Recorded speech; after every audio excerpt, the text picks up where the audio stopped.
Hey everybody, Tim here with today's review of Doctor Who, story number 52, Doctor Who in the Silurians. I have no idea how to say that. I've practiced and I've tried, and even I've listened to recordings, Silurians, whatever. It's just one of those things, I can't say it, get over it. Anyway, this is one of the only stories that actually has like Doctor Who in the title of it. I think there was an episode that was like the death of Doctor Who or something, but it's never like the adventure. Like this is Doctor Who and the Silurians. Like there's never, you don't see that ever again. So I think that's kind of interesting. This episode, or the story, is 7 episodes. And this is the first appearance of the Silurians, and who go on to be in Doctor Who up into now even. Like one of the main characters is a Silurian.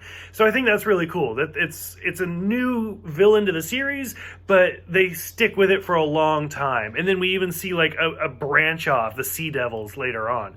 So that's pretty cool.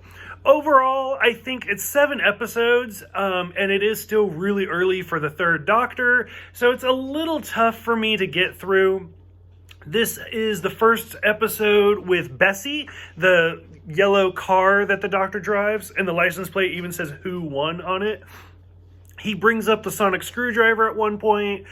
I like how the Doctor and Lethbridge Stewart are talking, and they start making like Sherlock references to each other, and he's like, well, you're just Holmes, and stuff like that, and he's like, well, come on, Dr. Watson. And especially like today, because I can't even get on Facebook without seeing that, like, if Dr. Watson isn't the best doctor, then who is? Like meme. I've seen it every day for like the last month. So I just thought that was kind of cool that they actually called him Dr. Watson.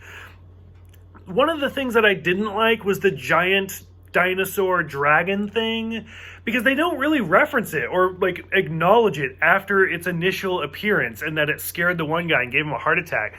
Like the Silurians don't say like, oh yeah, that's our pet, or anything like that. It's just, oh look, there's a giant dinosaur, and then that's it.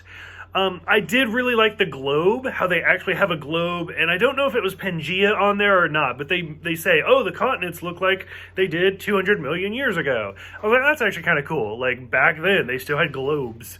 And it kind of reminded me of the Star Trek, the Voyager episode, where, like, dinosaurs evolved on a different planet and stuff like that.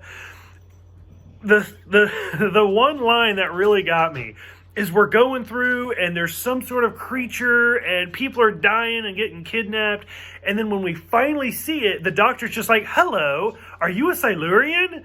Like, how did you even get that? Like, if they brought it up earlier, I totally missed it, but just the fact that he's just like, hello, I was like, oh, okay, whatever, this is how we're going.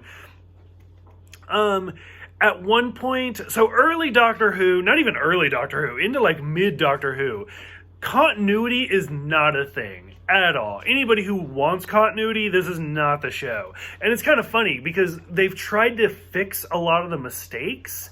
And even in the new Doctor Who, like, people now that haven't watched this old stuff are so, like, they've grown up with continuity being a thing. And so they'll make a reference or something, and it's like, oh, you're getting to that dangers area where you're breaking the continuity. And so this is one of those moments where, I mean, it could have been tongue-in-cheek, he could have been making a joke, but he's like, this is the first time in my life. And that covers several thousand years. So at this point, the Doctor's only supposed to be like 400 years old, 500 years old or something. So they're already like, well, who knows how old he is, whatever.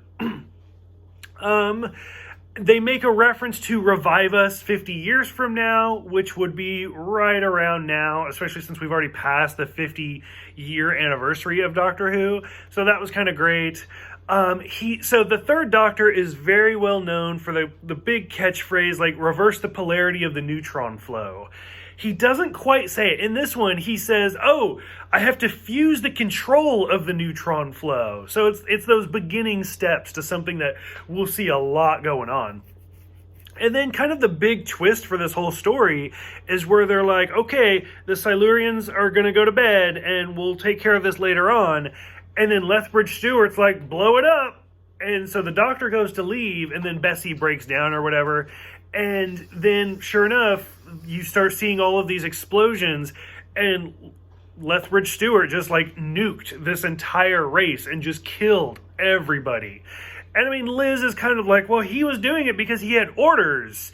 And the doctor's like, like he just killed all of these people.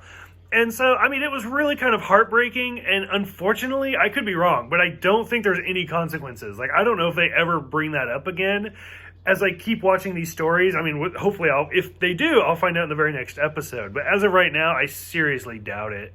So, for those who have seen this one, what did you guys think about it? Like, what do you think about Bessie? What do you think about the Third Doctor being in these adventures? And what do you think about the Silurians? Go ahead, let me know. Thank you guys for everything, and I will see you next time for the Ambassadors of Death.